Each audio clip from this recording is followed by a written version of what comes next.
that's my secret Star Wars shame right there. Just start the episode out right. So As it should be. she caught me looking away at the exact moment we were supposed to go live. So This is her only job. This is not an episode she's going to contribute much more than I am.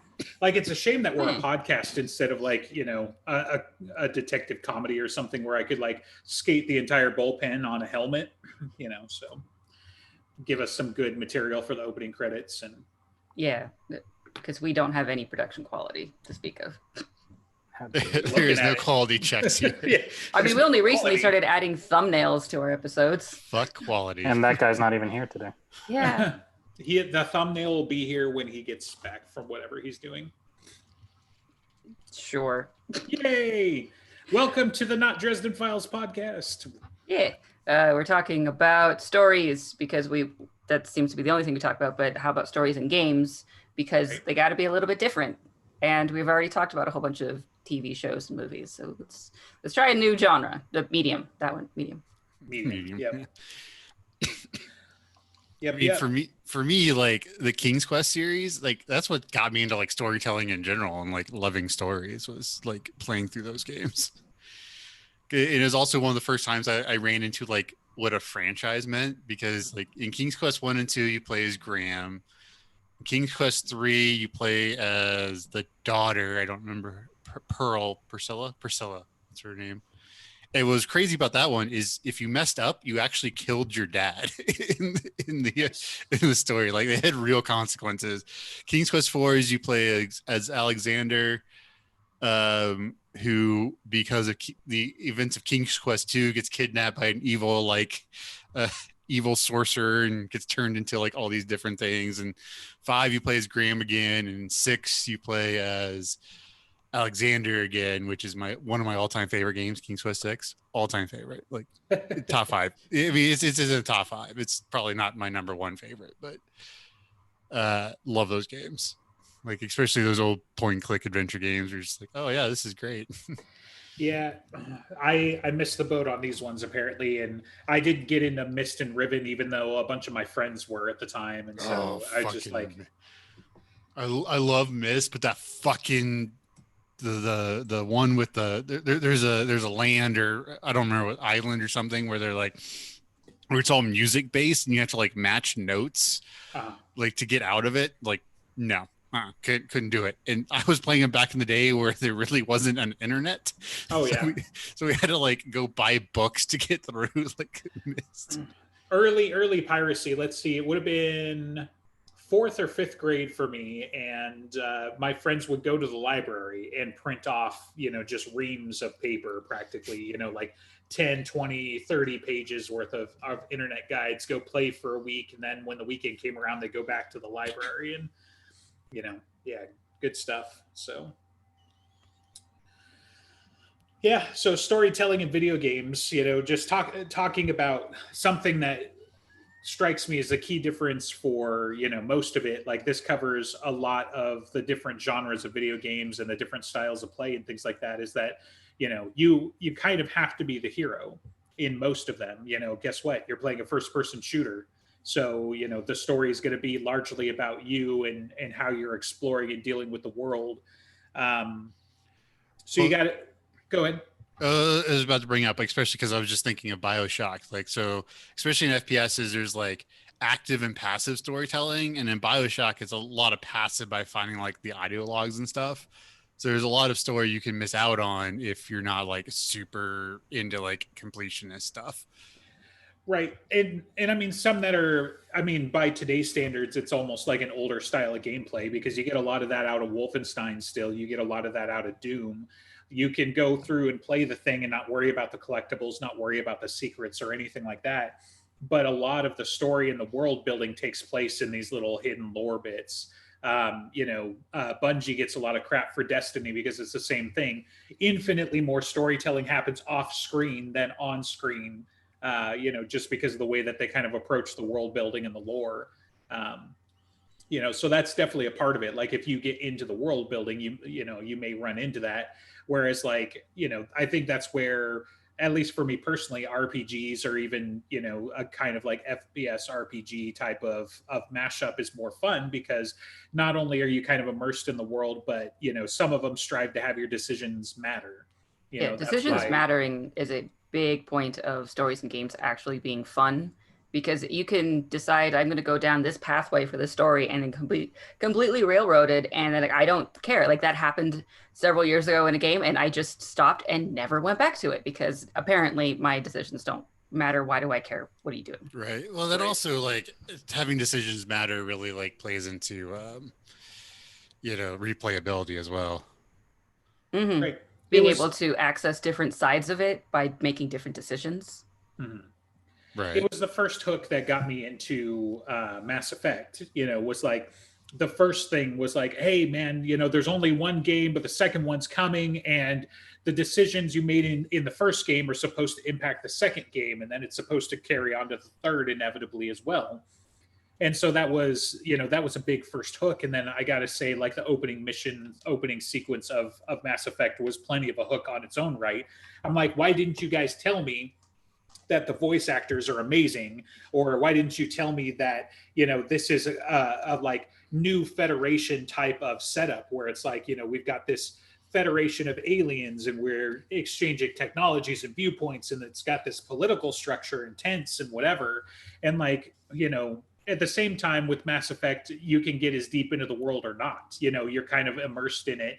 It certainly pays off to go exploring, but I think you get plenty of the story without necessarily having to explore every single nook and cranny, you know, Right. go on every single fetch quest. Whereas like, you know, comparatively other kinds of RPG games like, you know, Fallout or The Witcher or something along those lines, like, you know, 80% of the game is side quests, you know, not even necessarily that that's a bad thing, but like the campaign is somewhat short and narrow compared to the hundreds of hours of shenanigans you can get on by exploring every nook and cranny. Like, Right. oh, here is an unmarked cellar. I should go in there. And what the hell is this? You know, so.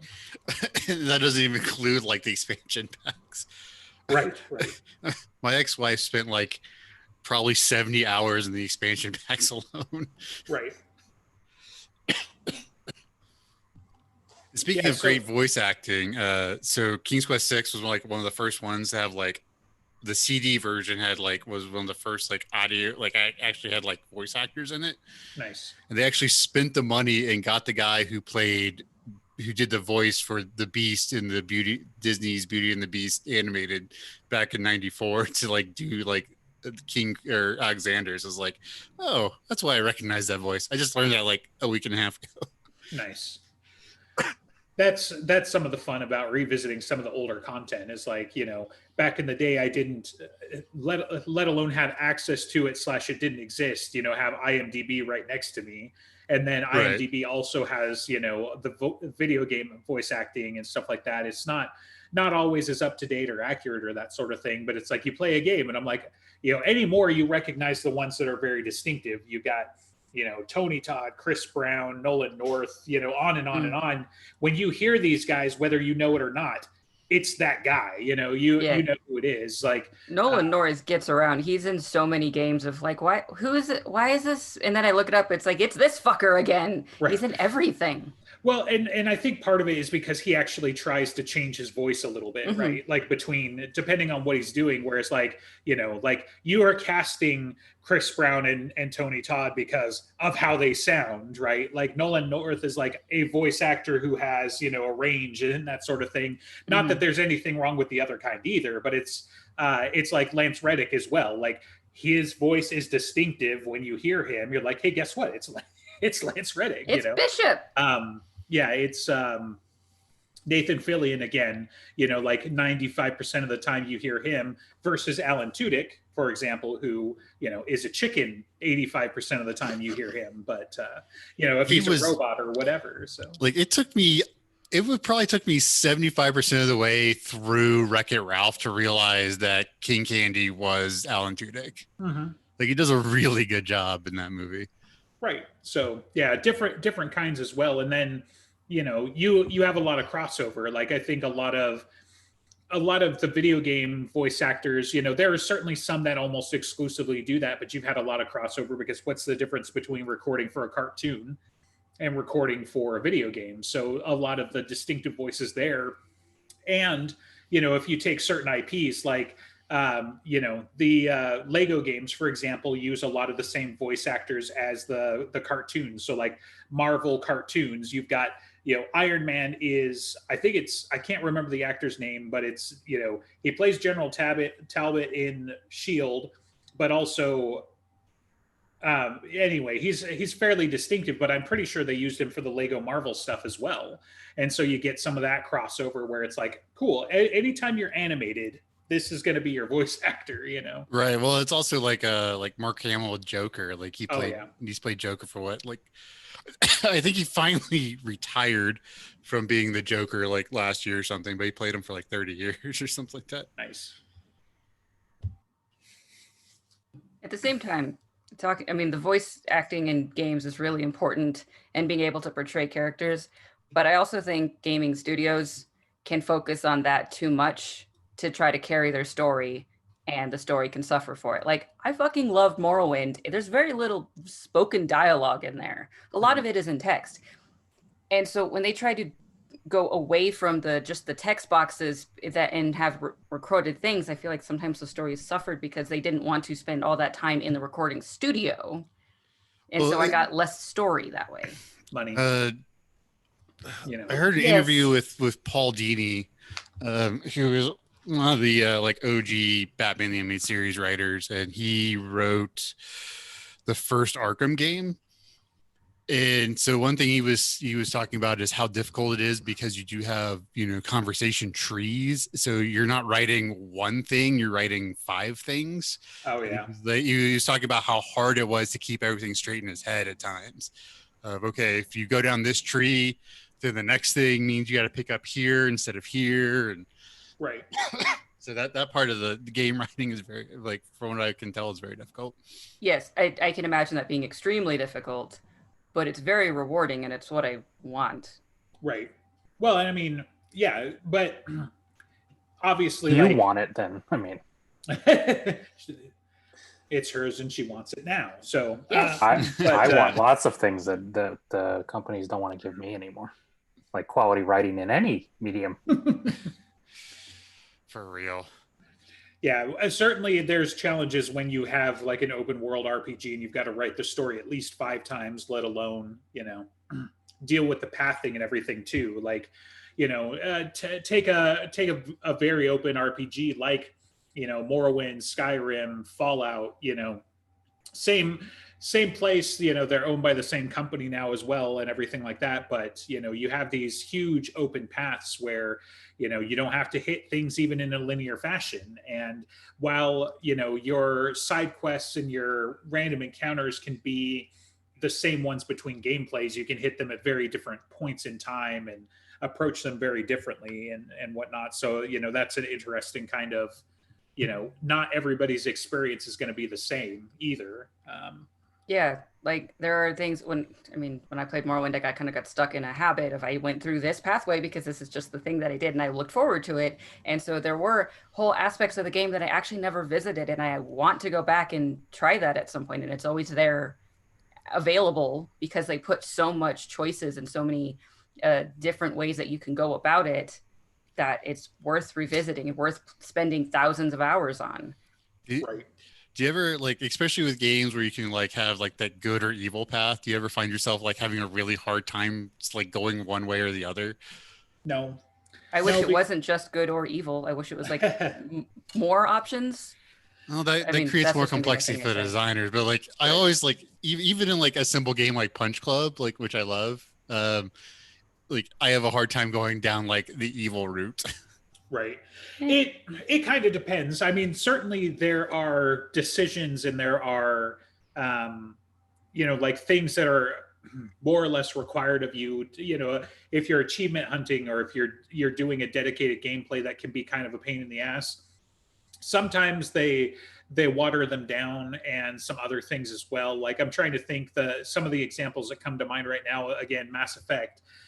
Running around as an asshole. It was more there were some instances where it was just difficult to, just, oh, I've got to be rude to this character because it's, it's the asshole run and you've got to get renegade points, But that was kind of the idea too, is that you weren't necessarily evil until much later. Then you started like, this person must die. This person's going to die. You're going to fuck that person over, especially in some of the later games, like some of that stuff built. One of the ones that I had a tough time with recently was going through Prey. You don't have to necessarily do the morality or whatever. You just play it and it's an open game, survival horror. But some of the achievements, you have to do that. And so I was like, well, shit, I've got, like 70-80% completion on the game. I might as well go for some of the, not necessarily harder, but like dedicated. You've got to play through the game one style or another. And some of that was a little rough because one of them is like murder everybody. And it's like, actually, I go out of my way to help people, so. But yeah, it just, I don't know. It depends. But some people also find that freeing. Some of them might need medical help, but whatever. That would be me. Right? If I ever got into that spot. Because as far as I can tell, most games, the only reason you do that is because the endings, so you get a good ending and a bad ending. Well, I mean, at least I wouldn't probably care. I will give Dark Forces Jedi Knight credit. It wasn't a bad ending if you went the Sith route. It was just a different ending. Right. Like, one, you essentially like do this super noble thing and help the rebellion, and two, you essentially crush the rebellion. Right. So, but it's not a bad ending. It's just like the evil ending or whatever. Sounds generally bad, Yeah. Depends on your perspective. Right. Like Bioshock's a good one too. Spoilers, but the game is what, 20 years old at this point. So, but in any case, that is probably like BioShock and BioShock Infinite are two of the best told games I've ever played. Yeah, but I mean, so I mean, they don't have one or the other. They actually have a myriad of endings, but generally it falls into, I'm benevolent and did the self-sacrifice, I believe was the good ending, and then the bad ending was a little bit more fun in the regard that, like you took over. Rapture was the name of the Rapture. Yeah, you would take over and then unleash the splicers on the world. So like a nuclear submarine would come and be like, oh, whatever happened to this sunken city? And then you would hijack them and like start nuking places. And I'm like, yeah, okay, that's sufficiently dark. So. Well, there's also like, especially in BioShock, there's also the like, are you going to harvest the little, the little, what are they called? The little sisters. Little sisters, yeah. Yeah. And BioShock came out in 2007, so it's 13 years old. Oh, Jesus. So not even 20, but still a while. Probably past spoiler territory. So, I mean, Infinite's been out for like 7 years now, at least. Yeah. Yeah, I was right. 2013, 7 years. Right.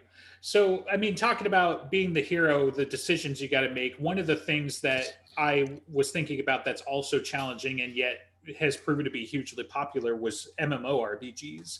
And you've got the same kind of storytelling, but now you've got thousands or millions of people who all need to be the hero and contribute to the story, or at least follow it along, depending on how it is, Some of them try to take the tact that it's like on a large enough scale, your decisions will still influence the world and that sort of thing. But, it can be a little bit more on rails, compared to just open world RPGs where, you're going through particular instances, particular stories, you can kind of role play like, okay, I'm the good guy, I'm the bad guy, whatever. But ultimately that personal decision doesn't really change the shape of the world. Which MMOs did you have in mind? The one that I played the most is one that, not a lot of other people have played, but Dungeons and Dragons Online. I spent a huge part of my life just sucked in there. I've never played Warcraft, but, I've followed along some of the story, and that sort of thing. But like, for instance, they've had some kinds of public events, and they've had some other things along those lines where, You know, like it can be a fun thing, especially if you're like the first group to complete a story. Like you kind of become canonized in the world lore a little bit and that sort of thing. But yeah, with Dungeons and Dragons Online, like I don't, I don't recall a ton of agency. Like some of the most fun that I had with that game, and it's been kind of my gold standard, especially when other companies are like, oh, we want to do the public event type of thing. We want the world to be on fire, and we want you to experience it in a new way. And I kind of bring that up because Bungie with Destiny is doing that a little bit right now. But with Dungeons and Dragons Online, they introduced a storyline from Shavroth, which is a plane of eternal battle. And what they did alongside that is that they started building up for like an entire month that the city was going to be invaded by these demons. And so notoriously player safe areas in the town, like you couldn't break out your weapons, you couldn't cast spells. Suddenly you could cast offensive spells. And so that a lot of people are like, wait a minute, like why am I able to cast magic here? And then they start to let it out more and more. And then it eventually culminated into a demonic invasion where you were fighting ads in the market of the city. And it's some of the most fun I've ever had playing a video game, being on patrol the night that it's supposed to start and you've got your raiding team ready to go and you're watching the local chat and find out that, the first encounters were actually hit up by like the premier raiding guild at the time is the way that I remember it. Like they had literally just come out of one of the raids, dropped into the instance and got jumped by a bunch of demons. And that's when we knew that the gloves had finally come off, that we had been in there for hours waiting for when's this going to start off. And, like in-game RPG, your own headcanon types of things, those demons picked the worst fight they could have ever possibly picked. You've got top-tier raiders with their top-tier gear and all of this other stuff, and the demons just jump out of nowhere and get just pasted. Like, it was so hilarious because the game world takes place in Eberron. So if you're familiar with some of the D&D worlds and that sort of thing. It's a great setting. It's one of my favorite settings in D&D. Maybe my favorite setting in D&D. Yeah, it's certainly mine. And you're in Stormreach, which is like, the central hub for adventurers in Zendrick, which is like the Dark Continent in Eberron. Like they found it. They don't know a lot about what's going on. There's a bunch of demons, drow, all this other stuff running around causing chaos. And so all of the concentration in this D&D world where all the high-level adventurers are is pretty much here. Of all the stupid places to invade, you went to a planet in the Prime Material Plane that got out of a 100-year war. They literally built war machines. There's an entire race of Warforged that are running around left over with no fucking purpose. And then you invade the most high-powered concentration town in this said planet. And so it became this kind of fun story because as they expanded the war and got the players more involved with it, it's like our planet is so good at war, we started exporting it to the plane of eternal battle. And so you would run into these things where you would go to Shavroth and then you would find Warforged and Warforged Titans scouring the battlefield and just fucking everything up because guess what? War is our business and business is good, So that was definitely some of the more fun there. But, when we were talking about storytelling, leading up to this and things like that, just the difference between, being an individual hero and your choices mattering and having these different paths and good and bad choices, some of those are opened up and yet also limited more with the MMORPG thing because if everybody doesn't have the same experience, imagine, there's 10 million players and your buddy is the hero, he's the Doomslayer and you're Pippin. And I'm or like at EVE where you're the dude running the major corporations and right, that kind of stuff. At least in EVE, you had the chance to build up to that and that sort of thing. And there's certainly some group effort that goes there from what I understand, but it's a little bit different, especially with a high fantasy setting. Imagine there is a chosen one out of a player base of 10 million players. It just It doesn't work at a point. Everybody wants to have that kind of experience. So yeah, and there's I remember reading about this a while back. There's this massive EVE battle that costs $300,000 or $400,000 in real world dollars. Right. You know, it's like that's a whole different level of like storytelling there in games. Oh yeah, and it's yes, those analyses are fascinating, and also from the technical aspect, because you got to deal with servers that have got to be able to handle this, and how they basically use a kind of bullet time to slow everything down, so that it's like these battles in game can take minutes, but they actually take hours and hours in real life. Right. It's crazy. So or like when that like virus that virus hit World of Warcraft that like destroyed an entire server.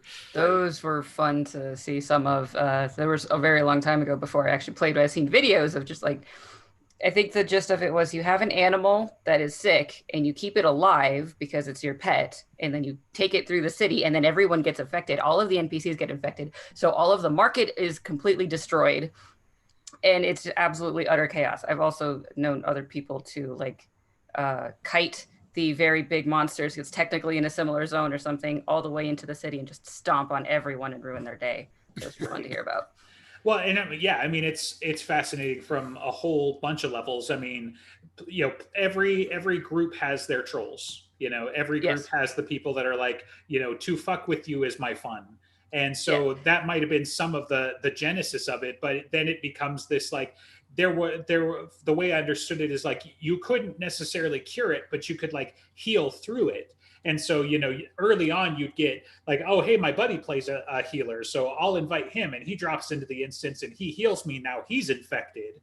And it just started snowballing. And so, there were actually, medical studies about it, because it follows a similar pattern as a pandemic, that if we send doctors into a hot zone and they get infected, like, when does it hit the equilibrium point, or, how do you get out of that and whatnot? And that was the one that was like a social science study done about how people would interact during one. And had we paid attention to it, we would have known that Corona was going to fuck with everyone because no one was going to care. Must have happened under Obama's watch or something, Right. Excuse me. Thanks, Obama. Well. But some of those world events are hugely fascinating and fun, in that regard too, where it's just like, everybody is pivoting at, to the same kind of stimulus. You're not in an instance with 3 to 12 people or 40 people, I guess, if you're doing certain raids and that sort of thing. But, you just have something on that world scale and see how people react. Yeah. It is an interesting feeling if you can have a shared experience with that many people, and it's something connected to the story. It's hard to do both, and a lot of the story connection probably gets forgotten about versus just like, they're attacking me, help me. But especially because I tried WoW a couple of times, and like the story never really mattered. It was just like everyone's like, oh, you gotta level up. I'm like, well, the story is what I was trying to pay attention to it, and I didn't really know it. It's like, all I was told is you to complete these quests, click through this thing, get this thing, and then you can go kill the dragon. I was like, how is the dragon related to the Boy King? Exactly. So I had to actually like, hold on, I'm going to read this. And then once I understood it, it's like, that was a lot more interesting, but you don't have to. And so a lot of people do encourage you, just go kill. And that's how you get murder hobos. But World of Warcraft is also an interesting example because, like, compare that one to like EverQuest 2, which is what I played when I was growing up. That there's the Alliance and the Horde, but they're not evil. There's just the pretty people and the ugly people, basically. As harsh. That's it. Like, these are the ones with the elves and they're all pretty, and then these are the ones with the orcs and the trolls and barbarians. But in EverQuest, it was these are the good and these are the evil, and they reveled in being evil as their theme, even though that never really impacted your gameplay almost at all. If you could play on a role-playing server and then we wouldn't be able to talk to each other, but if you didn't do that, it was just, okay, you're a different race, that's it. This race goes that way, this race goes that way, that's it. Right. And they hate each other because they're racist. There was a few that like were able to go in either, and so it was always like this kind of hit or miss, like, are you gonna kill me or not if you're on the PvP servers? Right.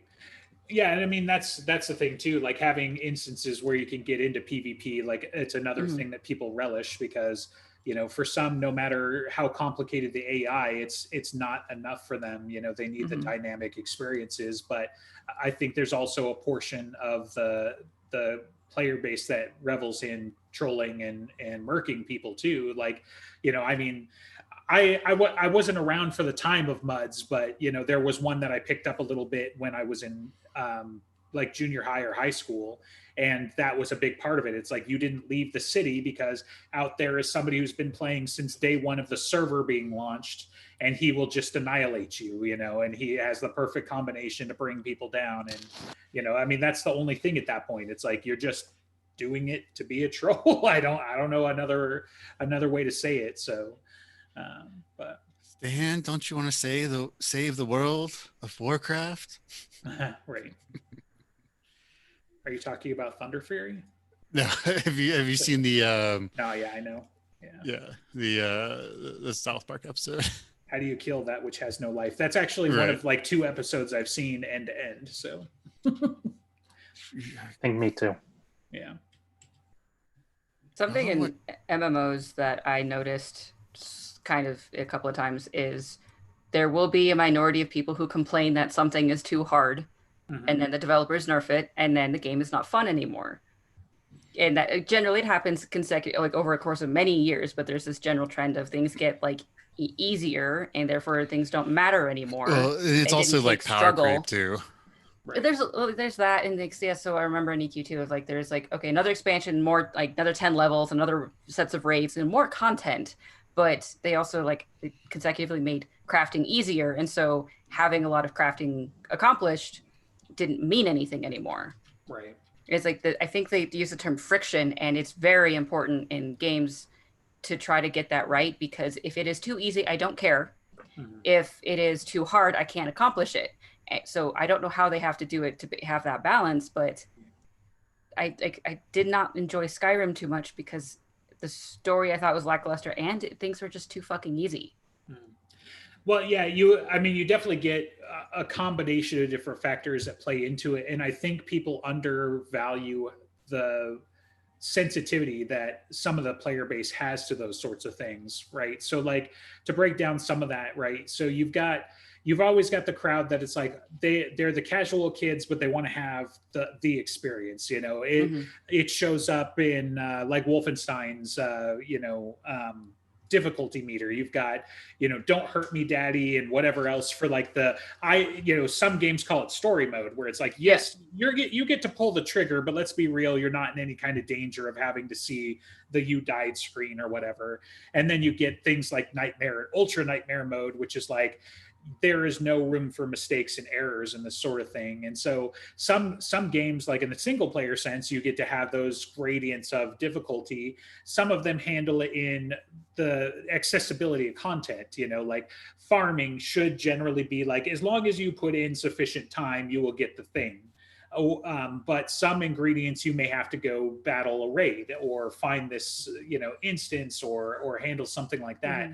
Whereas like then you get, what I'm familiar with at least as end game content, which is again the raids and high level dungeons and things like that, where it's like not only do you have to have a high level character, you've got to have game sense, you've got to have gear that you've ground out to get to that point, and then you can go and grind and 40 content. other people who also had that. Right. Well, if World of Warcraft, that was part of one of the initial turnoffs, is like I have no interest in treating this like a job. If I'm going to treat it like a job, it's because I want to treat it like a job, not because that's the gameplay reinforces it. Yeah. So you've got all of those kinds of instances, and so you get into the casual crowd. One of the memes that I see a lot is like, okay, well I'm a kid, or I'm a working dad with 5.7 kids and only 43 minutes every 11 years to play. How am I supposed to be able to do this? And it's like, well, let's be honest, that is first of all impossible, but if you failed at math, you'd know that. But also like it's such an edge case. Like how is the developer supposed to, Right. we're going to stack you up against the guy who makes $10,000 a month streaming, and we've got to keep that guy busy and challenge him so that he keeps making content about our game, and then we've got to make it accessible and easy to you. who can only play 43 minutes every solar maximum. Like it doesn't make sense. But then in between that, people talk about finding the sweet spot. Like when you have tens of thousands, hundreds of thousands, millions of interactions on, a gear level, like let's say, we're comparing swords, we're comparing guns, we're comparing whatever. If this sword is better than that sword by 1%, which one do you think is going to get used? If this sword does slightly less damage than that, but this one is 1% faster, which one's going to be used? And so like you get into these concepts, referred to as meta, for example, because the players are crowdsourcing the best answer, right? It's not even necessarily like, it's not necessarily the most fun. It's not the most efficient, though there are some things about efficiency as well, speed running and just all this other stuff. But it's like, you're always going to have a situation where it's like, unless a tier of weapons is exactly the same somehow, you're always going to have a meta. There's always going to be a best gun. It doesn't mean you have to have that gun or that sword or that axe to be able to do the raids, but there's always going to be a best. And so you also get into this, varying levels of majority minority stuff where it's like, well, you should nerf that gun because it's better than the gun that I like, because it's 1% or because it's newer or because whatever, let alone the outliers that are truly like broken. If something comes out, it's like, it does 3 times as much damage, at that point, how could you use anything else? Right. And then you also get like the weird combinations that no one saw coming. Like if you combine this item with this item and this spell, the next thing you know, you're like nuking everything. Right. Yeah, and I'm not sure how often the devs don't see shit like that coming, or if they think that it's going to be some edge case and then forget that the internet is a thing. And again, because like that's the thing. Go back 20 years, it's a whole lot more difficult for this to be a problem, because you're going to find the guy who tells his 5 or 10 buddies, and then maybe they're on top or whatever, or they're secretly the best at what they're doing. Whereas like in this day and age, if it takes more than like 1 to 3 months to find some of these combinations because it's brand new and how much content do we got to go through, every player has that potentiality, especially if they don't have to deal with too much random number generation for the looting. You can, sure, you get the sword from this raid, but you only get it a 1 in 50 chance, not even 1 in 50 times, or whatever. Right. Yeah. That always felt very punishing, and maybe it was appropriate, but that was definitely something that I would cry about. Right. And well, yeah, and you get different methods of like lockout and bad luck protection and things, especially from better games, So with all my time playing Dota, like I saw so many like things where like they would like make a seemingly small tweak to a hero, but you combine that with the right item, and the next thing you know, it's like that is like the god character until they nerf it. Right. Or they would make a seemingly small tweak to like an item, and then all of a sudden a certain hero becomes like godlike, and then goes to like nothing. the next thing you know, like they're terrible. Right. I'm going to bring us back to stories a little bit because I want to rag on Skyrim. Okay. I was so excited for it. And very much, so go for it. What Elder Scrolls games have you played? I think I might have played a little bit of Morrowind. It was 3 or 4 because not very much. It might have been mostly like the demo or like the early area. And like, I was like, oh, this is kind of neat. And the more I use a skill or a weapon, the more skillful I become at that weapon. That's fantastic. And then I'm not sure. Like, I think like I have a problem with really hard RPGs where it's not always clear what your path is. And not knowing that going in, I'm not always the guy that's like, I'm just going to walk in this direction and see what happens. And so like, if I don't always have like some kind of objective, then I'm like, cool, I have no idea what I'm doing. And then we'll go find something else. And so I think at the time it was up against something like, Diablo. And so it's like Diablo, it's very clearly like, you're going to go in this direction, you get to run around, get some loot, whatever. But like your character progression is somewhat more simple and it's a dungeon crawl, right? So I love that aspect of it where it's like you get better at doing the things that you're doing. You know, and so you want to be a bow user, use a bow. Like that's all there is to it. But I didn't get super deep into the story or the world building or anything. So Okay. So I was handed Morrowind when I was 7, and I was basically told you kind of do these things, and I was like had my handheld for like the first hour, and then it's just go for it.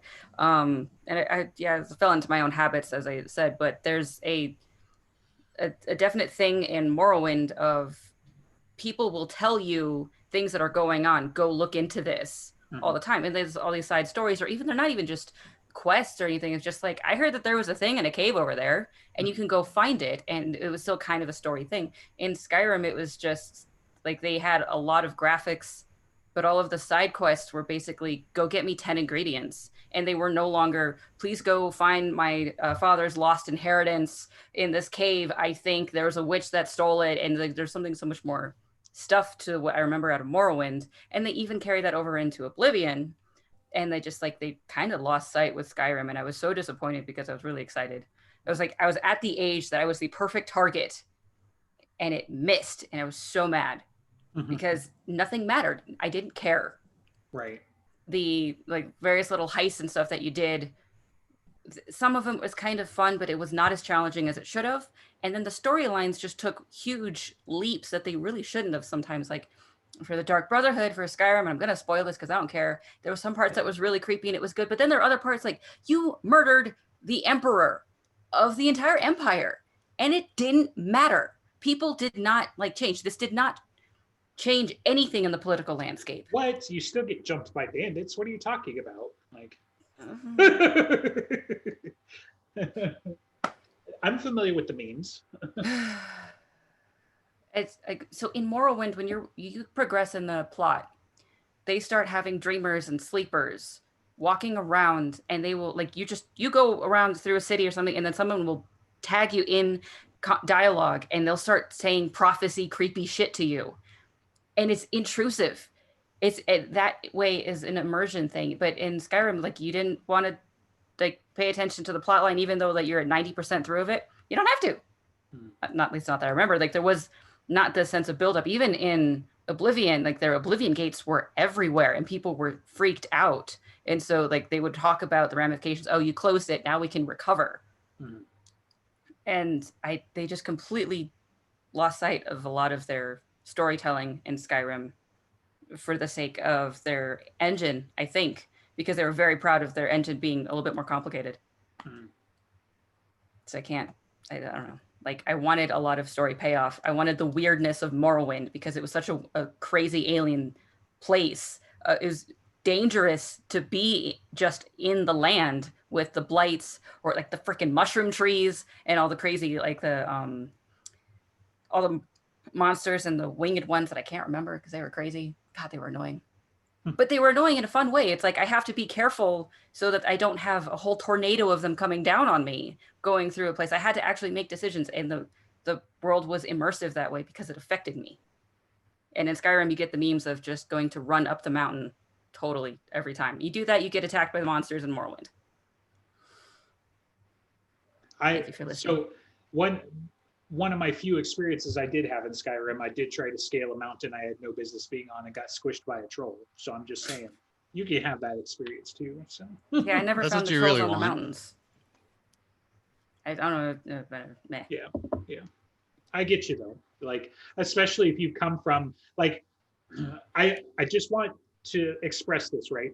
Take that feeling, bottle it, put it on a shelf. And anytime that EG or I start talking about Star Wars, that is what you need to take just a little sip out of that bottle right there.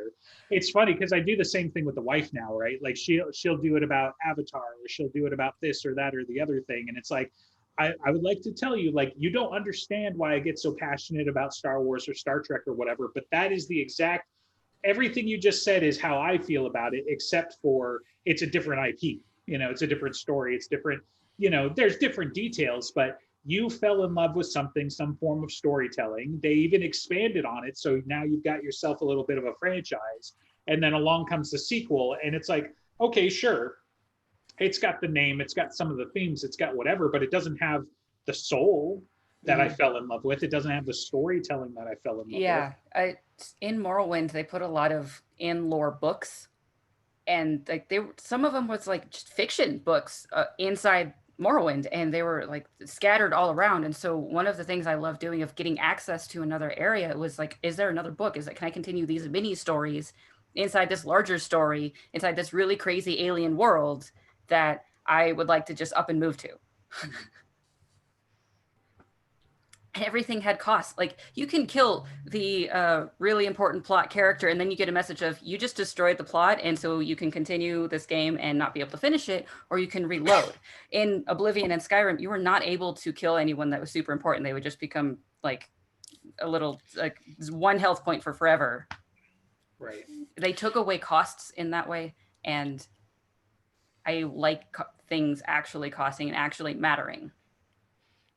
One of my favorite like little Easter eggs like that was in Space Quest 4. Like, if you did something, like there was this one thing, I don't remember exactly what it was, but like if you did it, you would get this error that said you did something the game developers didn't think of, and then the game would crash. Nice. Yeah, you kind of, especially in like RPGs and things like that, you get those key characters that, you know, they didn't bother to develop what happens if I just murder this guy.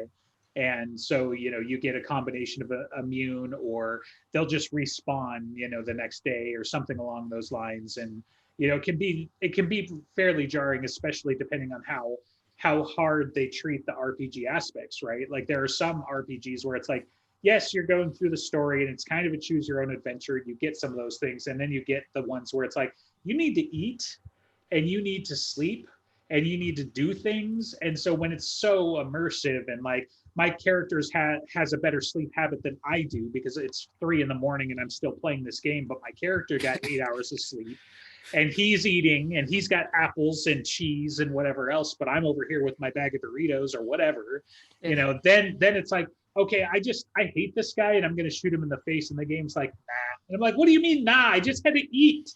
I just had to like use anti-radiation medication. I had to do whatever. What do you mean I can't just shoot this fucker in the face because I'm done with him?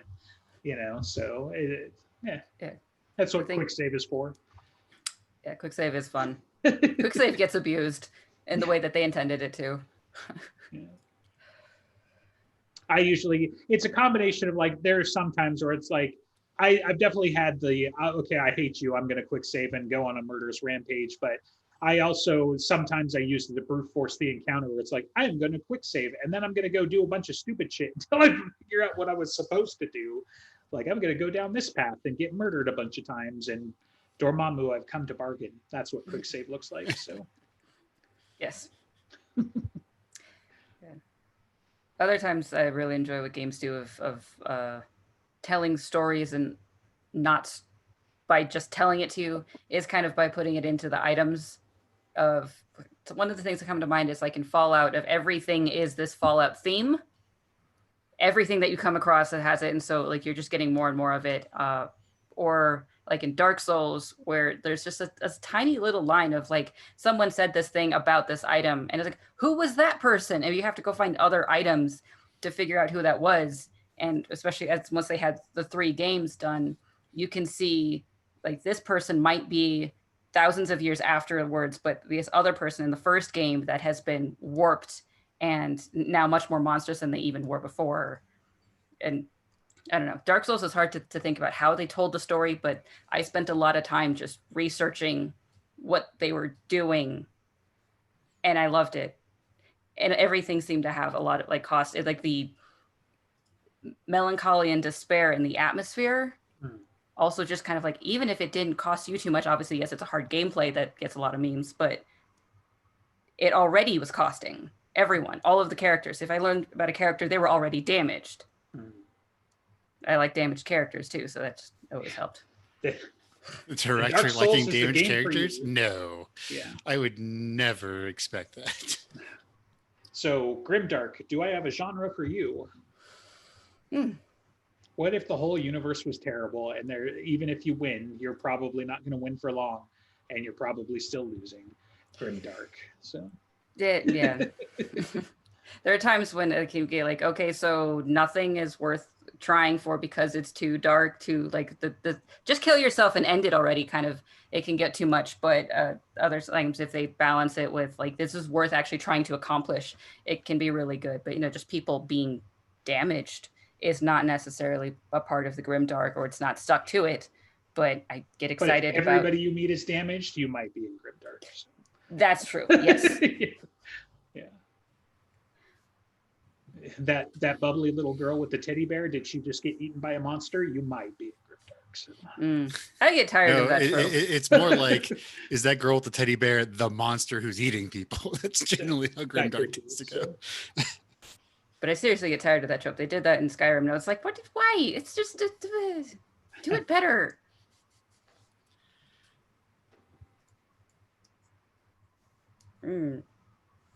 Monsters can be more than just little girls. I prefer my little girls hiding out in the ventilation shaft, telling me that they mostly come out at night.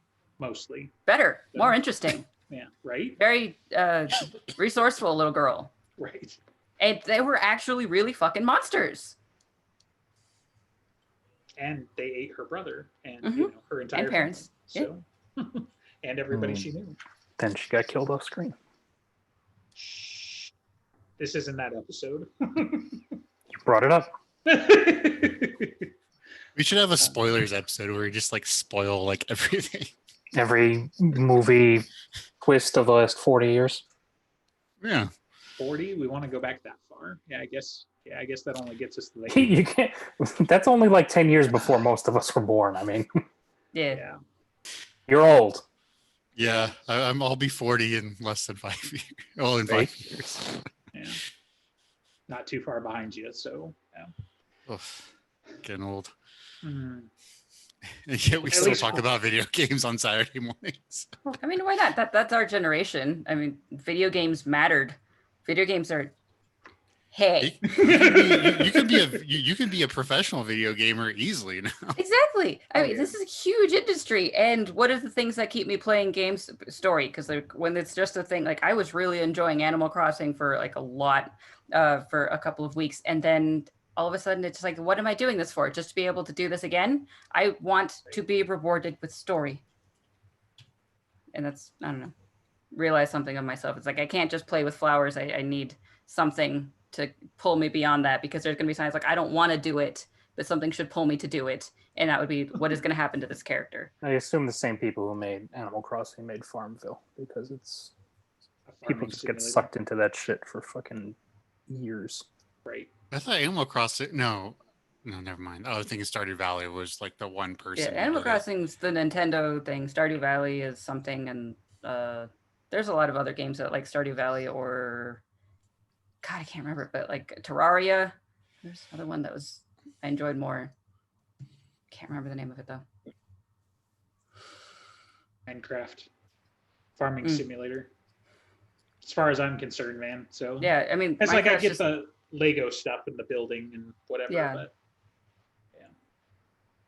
but I like it when like it's like Vampire the Masquerade Bloodlines, that like that game in terms of gameplay had a lot of problems because they didn't have enough funding or time to be able to finish it, so it was released unfinished. But the story is so good, I don't care about the bugs. I'll deal with something that's buggy and annoying and gives me a headache because I want to know what's going to happen. right. Like gameplay can be bad. Morrowind had problems in its engine and like how combat worked, and like that was really dumb. Don't do it that way ever again. But I'll deal with it anyway to be able to follow the story or the world. Right. Yeah, that's an entirely different episode to talk about bugs and shit, because that certainly bothered me a whole lot more in the last, 3 to 5 years than it used to. And even playing some different games, right? Like it depends on the game I'm playing, maybe how long I've been playing it. But like certainly there are bugs in any of the AAAs, and a lot of it has to do with physics, or like you said, maybe they did a bad design for the combat system or something. But that's a fun thing you get to deal with in video games that you don't have in movies and books. So Yeah, because Like, you have to actually react to things, and how with Morrowind being like a chance to hit that just gets better. It's like that. So hitboxes almost don't matter or something. Like you can't like be Right. skillful with it, but I don't know. It's funny you bring that up because that's what actually hard coded me into Dungeons and Dragons Online versus at the same time. So for the same Christmas, basically we got like I think we got the box set for the City of Heroes, City of Villains. So we had like a couple months of the gameplay for that, you know, the subscription, and then I think we either got like a week demo or whatever it was, but it was a much shorter subscription for Dungeons and Dragons Online. But it's like we've been D&D players for like 10 plus years at this point, so it's kind of a shoe-in. But what really got to me is like I was going into it and like I'd go into an instance in City of Heroes and I felt like I was playing chess or I was playing like you had a combination that it's like you have to manage your cooldowns and it's like here's a punch, here's a kick, here's your heavy attack or whatever it was. You know, this is a million years ago in my gaming career. But like basically if you hit these buttons, you won, and if the enemy was too tough for you, you lost. And then I went to Dungeons and Dragons Online and it was like we're playing it, and at the time it was kind of a bug, right? Because it's like you cast this spell and the little bastard dodged out of the way. How dare he do that? I just threw Mel's acid arrow at him and he dodged, you know, whereas like in City of Heroes, we're literally like, I am a fast character. I'm the Flash. I ran around a corner and they still fucking shot me. Whereas like in this one, it's like if you dodged in and out of doorways, it mattered. And that was one of the things where I was like, yeah, I don't have patience for you, but I'm going to go play this game because hitboxes, cover, and therefore tactics mattered, you know, at that point. Yes, by making it more difficult, you were more invested to play. Right. Well, and I wouldn't even say more difficult because, you know, tactics can make up for like a lot of bad things. You can overcome bad gear, bad leveling, bad, you know, plenty of things where it's like you can bite off bigger pieces of bigger fish to chew if you're smarter. And I think that's what it is. It's like it rewards, you know, the tactics, the education, the game sense, the whatever. And so you can go do higher level dungeons at lower level because you just know how to handle it. Or, you know, in D&D, you've got controlling spells, you know, go web up that hallway and whatever. And now guess what? Those enemies are not very scary because they're pinned down, you know? And so, yeah, that's when I finally clued into like tactical gameplay. It was a lot more fun. Like if you shoot at me because I'm out of cover and then I get into cover, but it still hits me, that shit sucks, Yeah. you know? So, but you know, that can be some game design, some engine limitations, you know, depending on the games and things like that too. But yeah.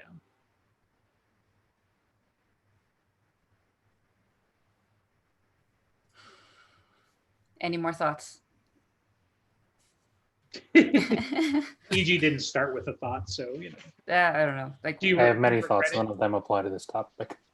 I feel like I talked you into this episode. Do you yeah. regret it? Yeah, but Yeah. I regret a lot of things. I was like, do you regret most of our episodes? I just wanted to set a baseline. Like, is this a new kind of regret, like a specific, or you know, just in general? This is a pretty average, maybe slightly above average level of regret. All right, well, I'll take it. It's not like, man, I have never regretted an episode so much in my life. You know, we're not to that level yet. So.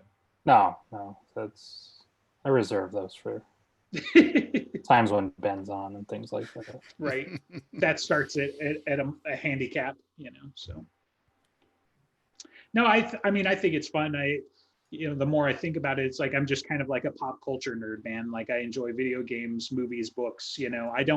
I don't have this huge, you know, width of material depending like or maybe depth depending on what it is. Like there are some things where it's like, yep, that's cool. I have no idea what you're talking about. Didn't always used to be that way. Like it only used to be Star Trek and Star Wars and, you know, Aliens, Terminator, a handful of other things, you know, but now there's just so much awesome stuff out there. And, you know, There's just way too much good content anymore. right. I just can't keep up. I used to like know everything, and now I'm just like, yeah, don't have time for that. I'm Right. gonna like pay attention to the 3 things I really enjoy, and y'all can have fun. Right. But that's a great problem to have. Instead of like everyone is stuck dealing with these mediocre things, everyone has the options of a lot more spectrum of awesome to shitty. Right. Right. Remember that time we went 30 years without Star Wars movies? The dark times, Yeah, we don't. I mean, it's a dark time for that IP maybe, but it's not a dark time for the fandom anymore because you just go find other fun things to do. Oh, I mean, at least we got like the Mandalorian and stuff. So End of October. So is that when the new one pops up? yeah, it's like October 30th, I think, and we still don't have a trailer, so we have no idea officially what's going on. But there's loads of speculation. But I bet you he shoots some people and wears a helmet. that is ridiculous. And I bet you he's forced to take it off again because apparently that's a thing we're going to do. What about the baby? Tell me more about the baby. Oh, we're totally gonna get like the baby in a Mando helmet by the end of the season with like the ears sticking out. Okay, I'm sorry, man. I know loads of people are gonna hate me for this, but if I had a baby Yoda in Mandalorian armor, I'm there. I'm in. He's just like, what the fuck, still man? stupidly his ears are exposed, so you can like shoot that shit. But No, it's gonna be like in the full like Beskar. You have to let stupid people know. Oh, by the way, it's Baby Yoda. Boing. Yep. This is off topic, but I did see like Amazon selling a Baby Yoda like Echo Dot holder now. It's That was so dumb looking.